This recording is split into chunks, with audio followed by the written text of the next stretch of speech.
Alrighty, welcome back to Sam & Sons Aquatics. It is Thanksgiving break currently, and I have a video project for school where I'm supposed to do a Thanksgiving vlog. Don't really know what that is, but we'll figure it out, I'm sure. But I thought it'd be fun just to kind of take you around, look at all my different fish tanks, how I keep care of them on the daily basis, and how I do water changes in all my tanks. So first, before we feed all the fish, we gotta actually collect the food. And today I've hatched out live baby brine shrimp, which, if you don't know what that is, it is what you would probably know as sea monkeys if you ever hatched those out as a kid. But instead of letting them reach adulthood, I collect them as babies so that my fish can eat them. Why do I do this? Well, it's the healthiest food that your fish can have. It is the absolute most nutritious, and it's very easy to do on a day-to-day basis. So let's go ahead and collect some of them.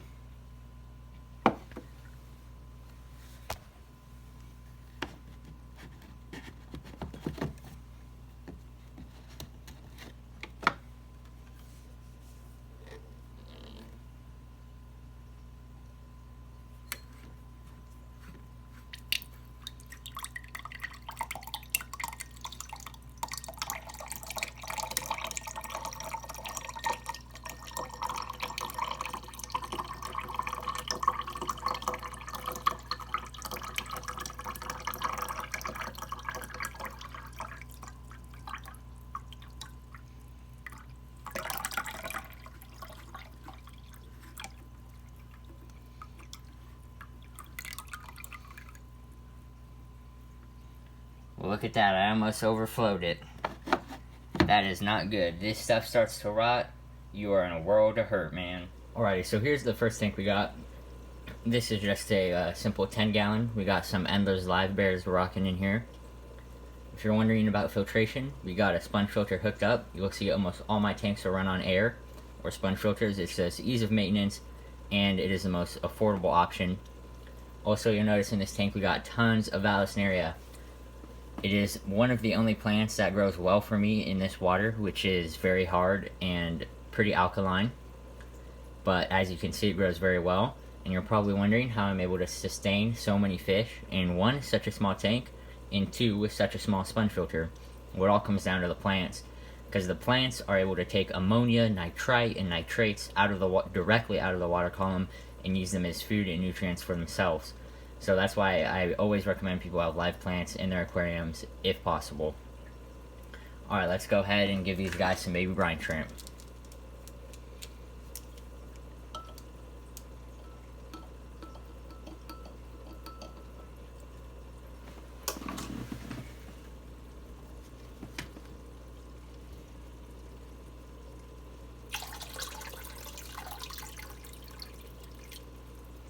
Alright, there they go.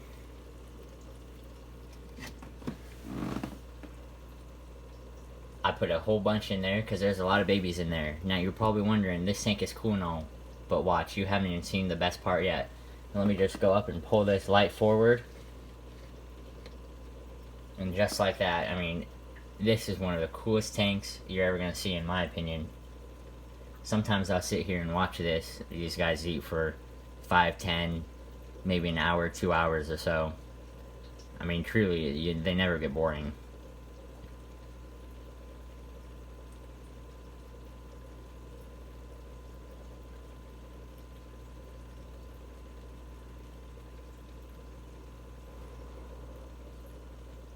Alright, in this tank, nothing really too exciting. I'm not even going to feed these guys, and as bad it may sound, I'm waiting for the inhabitants of this tank to die off. I started with a group of 8 aqueous pencil fish in this tank, wild caught, meaning they came straight from Peru and weren't bred in captivity. And our water is not the same as Peru's water, and so there was some risk in bringing them in.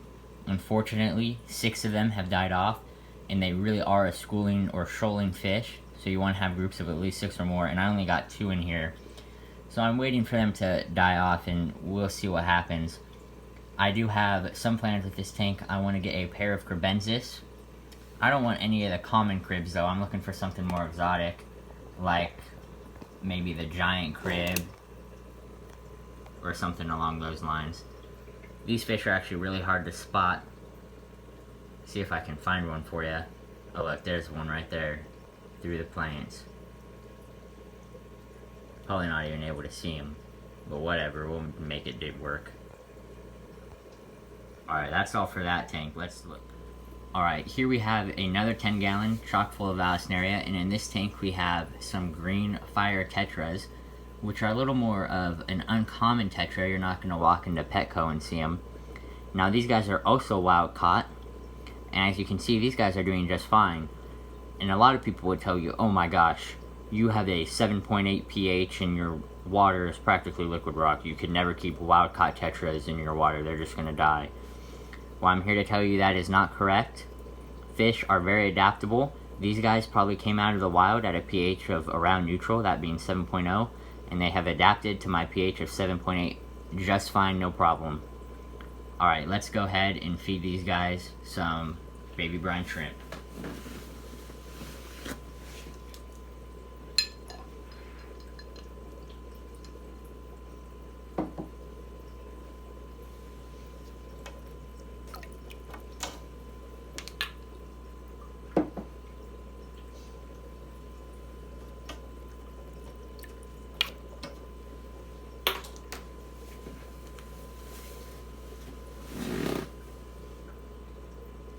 And the nice thing about baby brine shrimp is it'll survive and float around in the water column for several hours after you add it into the tank. So if they eat a bunch and they're still hungry after a few hours, they can still snack on all the baby brine shrimp that's left.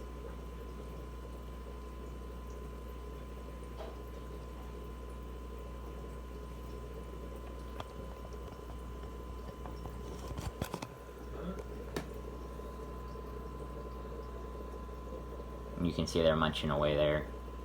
I mean, it really is just the best food you can give these guys. If you guys have any fish tanks, I would totally recommend investing in a brine shrimp hatchery system. I use this brine shrimp hatchery from Aquarium Co-op, as well as the Aquarium Co-op eggs, and that has lasted me just around for 4 to 6 months. So for 20 bucks, you get just top quality food.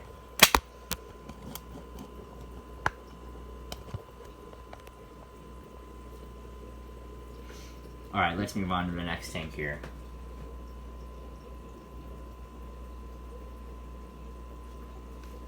Alright, here we have some Apistogramma McMasteri. And here is a male-female pair. You can see the female is right up by the camera here. And I'll see if I can pull the light up so we can get a better look at her. And the females of this species actually look pretty cool. You get a nice yellow color. The males are even more attractive. We'll see if he comes out here. He usually does around feeding time. We'll see if we can spot him. I mean, just a beautiful fish. All the fish, the last 3 fish we just seen, are from South America, from the Amazon River. And if you're wondering about lighting and filtration, all the tanks in my fish room except one are run on sponge filters. And the last 3 tanks we've looked at have all been run on one 24-inch Fenix Stingray light. Now these tanks are around 34 inches long, all together, put together there, end side by side. But the 24-inch Stingray does perfectly fine. You can see we have plants in all the tanks, and there is perfectly enough light for them.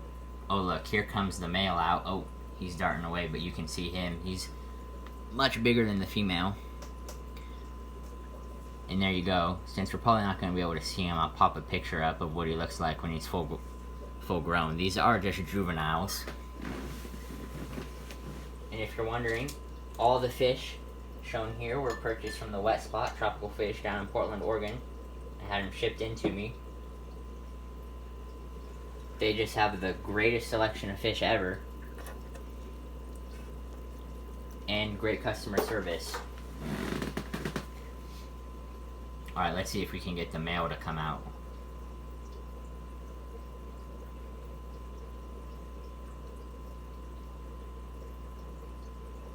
Oh, yep, here he comes. There he is. Again, I'll try to pull the light forward so we can see him. Yeah, look at him. Just a beautiful, beautiful fish. A dwarf cichlid. He will get a little bigger, but not much. and I'm hoping these guys will breed for me. I got this really nice wood piece, provides some nice line of sight breaks, and it also adds some interesting shadows in the tank. There's also an Apistogramma cave down there, which hopefully they will make use of, because these guys do breed in caves. Alrighty, let's take a look at the next tank.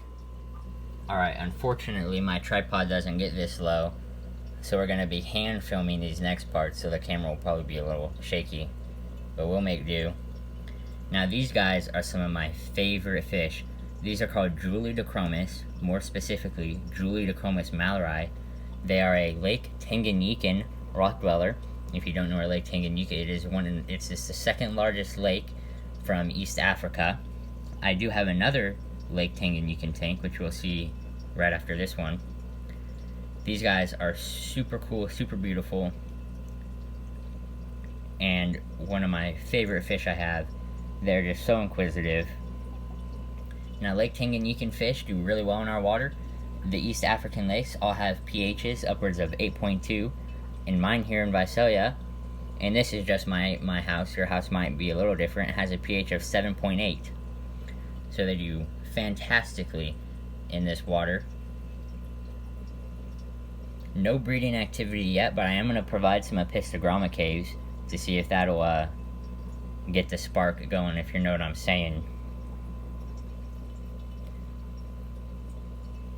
And these guys are actually the smallest of the Julidochromis species. And if you're wondering, this is a 40-gallon tank, 40-gallon breeder, which is 36 inches long, 18 inches wide, and 16 inches tall. So it's kind of a short and squatty tank, but it is nice for cichlids who really like surface area over volume. So let's give these guys some baby brine shrimp. Alright, so we got all the baby brine shrimp in there, and these guys are just going to town. These are a little bit bigger fish, but they still enjoy the baby brine shrimp.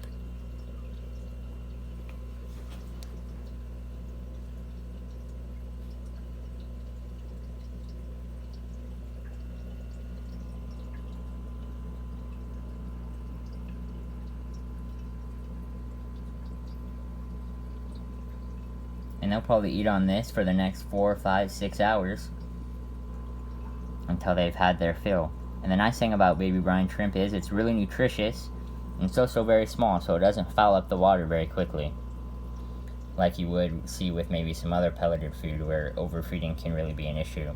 And the fact that it does live so long also in the water actually cuts down on this as well, because if you add too much, well, they'll just eat the rest of it after a few hours. Alright, let's take a look at the next tank. Alright, these fish are really shy. And you're probably wondering, where are they? Well, they're in the shells. These are Neolamprologus brevis, which is a shell dweller from Lake Tanganyika, just like the other Julidochromis. And they will actually spend their entire lives in and around these shells. They will lay their eggs and breed in here, raise their young in the shells, and these guys are just awesome. And you'll see I have some algae on the glass, which doesn't bother me too much. It's helpful to the ecosystem, pulls out all kinds of stuff like ammonia and nitrites. Here, let's see if we can take a look at this. This is a female right here that we're looking at. Now, they aren't the most colorful fish, but when they lack in color, they make up for it in behavior. These guys are super aggressive towards one another. I'll put my hand in there and they'll bite it. I'm not going to do it for y'all because I don't want to get my hand bit. But I have seen some spawning behavior, some male-female pairs. Now, what's interesting about these, specifically the Neolamprologus brevis, is the male and female will share their shells, which is unlike most shell dwellers, where the male will run over to the female shell, fertilize the eggs, and run back to his own where he'll live. So these guys are fairly unique. And they're not full grown yet, but they're not going to get much bigger. They might get a little taller. Here we have what looks like a nice, I'm not sure if this is a male or female, but you can see he has a little purple under his eye. And these are just wonderful fish. One of my favorite in the fish room, really. So I'm hoping I can get some babies soon. And I'll, of course, let you guys know if I do. Alright, let's feed these guys some baby brine shrimp. Alright, these guys are real shy, and I don't want to bother them while they're trying to eat. But we see some of them are coming out to enjoy their meal. You sit here for long enough, they kind of get desensitized from you. And these guys, I mean, this is just an amazing fish, really. And there are tons of shell dweller species, but I like this one the best, probably because it's the one I own. I'm sure there's no bias in that. Again, these guys being from Lake Tanganyika like harder water and a higher pH, up to like 7.8 all the way up to 9 they can handle. So very, I wouldn't say hardy fish, but a wide range of water parameters will accommodate them. Being that where they come from is such a large body of water, they are very sensitive to ammonia and temperature changes. So I would not really recommend these for the beginner fish keeper, but they are definitely a rewarding fish to keep. And if you're wondering about my water change schedule, for all tanks it is once a week, 25%, and that handles my nitrate level, keeps it below 20 just fine. No need to over water change. And it's better, if you're wondering, it's better to do small, frequent water changes rather than large, infrequent water changes, which is why I do the once a week schedule. Alright, let's take a look at the next tank. Now I don't know how I'm going to film this tank because it's really big.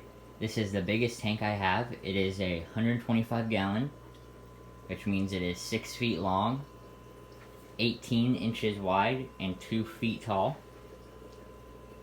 And I have 2 fish in here, and you're probably thinking, dang, that's a big tank for only 2 fish.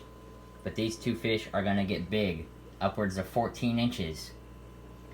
Now, they're nowhere near that size, but they are going to get close. And if you're wondering what I'm going to feed these guys, I'm going to feed them frozen brine shrimp, which is just the adult form of what I've been feeding all of the other guys. So we'll get to see what the adult form look like. And frozen brine shrimp is also one of the greatest foods you can feed to your carnivorous fish. These guys are actually pescivores, which means they eat fish in the wild. And these guys are super cool. I have had them lay eggs for me before. Twice, actually. Unfortunately, they picked a spot right by the filter, which is a FX6, one of the best filters you can buy. And so, once the babies hatch, they usually get sucked up by the filter. And on that note, my male kind of sucks at his job. He does not know how to fertilize eggs, or he doesn't try. Might have to do with the time of month. Or the time of year, rather. And you're wondering, this is quite a variable color. This is a male-female pair, by the way. Well, this guy, the brown guy, this is the male, is a more wild-type coloration, more typical of what you would see in the wild. Now, I actually think he's more beautiful than the female. And over here is the female, and you see she is a nice, bright orange, which definitely looks cool, but I prefer my fish to look natural. Unfortunately, this is what was shipped to me, and so this is what I'll keep. And I'm really excited for when these guys get big. Now you'll notice, on this male here, he has a weird shaped forehead. That is actually the start of what we would call his nuchal hump, which is basically just a fat reserve on the forehead. And I'll put up a picture of what they look like full grown. But these guys are just awesome. And I'll come back when my not baby brine shrimp, my frozen brine shrimp is all thawed out. Alright, I just dumped the brine shrimp in. I dropped 2 full cubes in here of frozen brine shrimp, which means each fish is getting about a cube if we look at averages. And I find they do a pretty good job handling this amount of food, even though it may seem like a lot. This is actually my most watched tank, mainly because it's at the foot of my bed, so it's real easy to watch. And you know, a lot of people like to cram a bunch of fish into 125 gallons and all these different kinds of species, but in my opinion, keeping one fish or a few fish of a single species is the most enjoyable, because I find they display much more natural behavior when paired with only fish of their same species. So these guys, I used to have 6 of these in here, and that was so I could find my male-female pair. And once I found my pair, I got rid of the other ones. And the behavior on display has been much, much different with only 2 fish in here. And if I was to put many other species in here, that behavior would probably not be as noticeable. Quick facts on these fish. This is a Central American fish from Lake Nicaragua in, you guessed it, Nicaragua. And they are just stunning, stunning fish. Now, you've probably heard me say, if you're one of my close buddies, that I have 8 fish tanks, and you may have noticed we've only looked at 7. I do have another 40-gallon. There's just nothing in it yet. I do plan to get some Neolamprologus burchardi daffodil, which are also Lake Tanganyika cichlids. As you can see, I really like my Lake Tangs.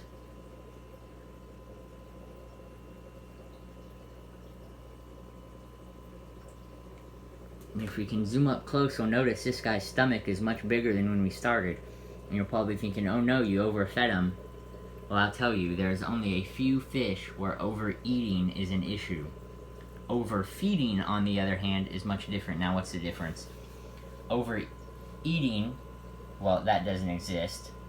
But overfeeding is adding too much food, they can't eat it all, and then it rots in the bottom of the tank, and you get an ammonia spike, which, of course, is no good, because ammonia is very toxic to fish. And if we look at the rest of the tank, you'll see they pretty much cleared it up, and they'll munch on that for a little while because it will stay in the water column for quite some time. And that's all the tanks I have personally. My father has some, but we won't take a look at those today. Maybe that'll be another video. But I hope you like looking at all my tanks. I sure like showing them off. So I'll see you next time on Sam & Sons Aquatics.